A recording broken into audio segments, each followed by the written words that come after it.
Yo, my name is Sebastian. Salve.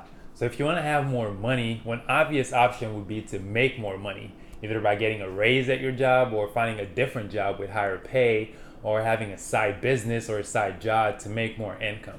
But that's not always easy, and a lot of cases it takes time and effort.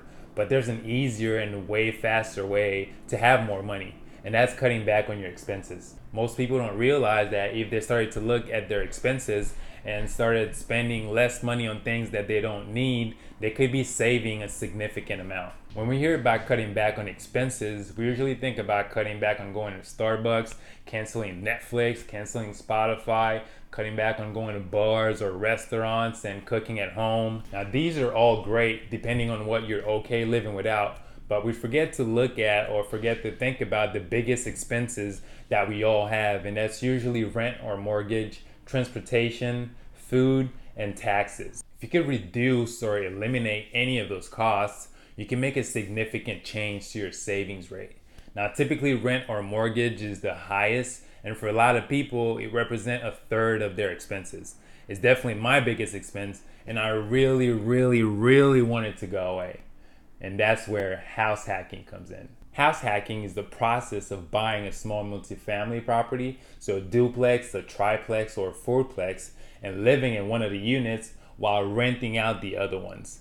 You become a landlord, and the idea is that the rent that you get from your tenants is going to cover or drastically reduce your mortgage and housing expenses. Because you're going to be living in one of the units, lenders consider a multi-unit a primary residence, even though you have 1 to 3 investment properties within the building. Primary residences have the benefit of a lower interest rate because you have a higher vested interest in a home. You're less likely to default or not pay your mortgage because that's where you live. If you were to lose that, then you don't have anywhere to live, versus if it was an investment property that you could live without. Primary residences also qualify for more loan programs that allow for a low down payment that could range from 20% down all the way to 5% down, depending on how much capital or how much money you have available. You could also qualify for a non-conventional FHA loan where you could put 3.5% down. Based on your income, say you qualify for a $400,000 loan and you decide that you want to get a fourplex in a good location that you're familiar with. Now, I'm going to use an example to show you how this works. Now, don't worry too much about the numbers. It could be way more or way less depending on where you live, but I really want you to pay attention to the concept. Say you got an FHA loan and put 3.5% down on a 30-year fixed mortgage, and that's $14,000, right? Now, say you spend another 3% on closing costs. Now, that's the cost associated with getting the loan and buying the property. That's $12,000. That's a total of $26,000 that you need to get started. In this example, the building is turnkey, which means that it's ready to go and it doesn't need any renovations. Say rent is $950 for each unit. Because you're going to be living in one of them, you're not getting rent for that one, so it's $28.50 plus say another $100 for maybe storage or parking spot or laundry that you're getting from your tenants. So your total gross income is $29.50 per month. Now, you're not going to get all of that because you have expenses and you have a mortgage. Let's break down the expenses. So you got utilities, sewer, water, or services like snow removal. Now, that's only for your unit because your tenants are going to be paying for their own utilities. They're going to be paying for their own water, their own sewer, their own services. Then you got property tax. Then you got home insurance. Then you got PMI. That's private mortgage insurance. That's insurance that you pay whenever you put less than 20% down. Then you got repairs. You need to save money for that because things are going to start breaking down at some point. So you need to have money available and not have to take money from your own account.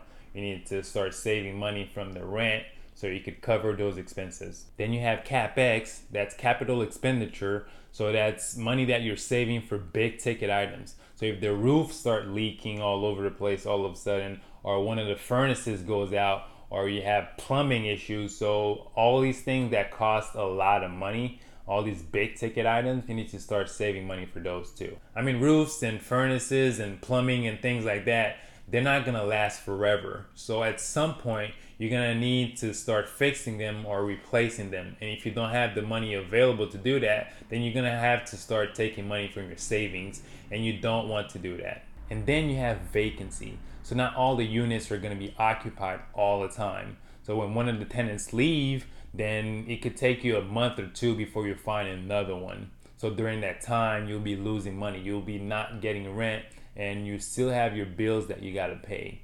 And also, when one of the tenants leave, you need to have money to fix up the place to get it ready for the new tenant. So that leaves you with $1,333 that you could take and do whatever you want with, right? Nope, you forgot about the mortgage payment.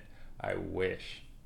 Using an online calculator at a 4% interest rate, we determine that your mortgage payment every month is going to be $1,843. So your total out of pocket is $510 versus the $950 that you would have paid if you were renting.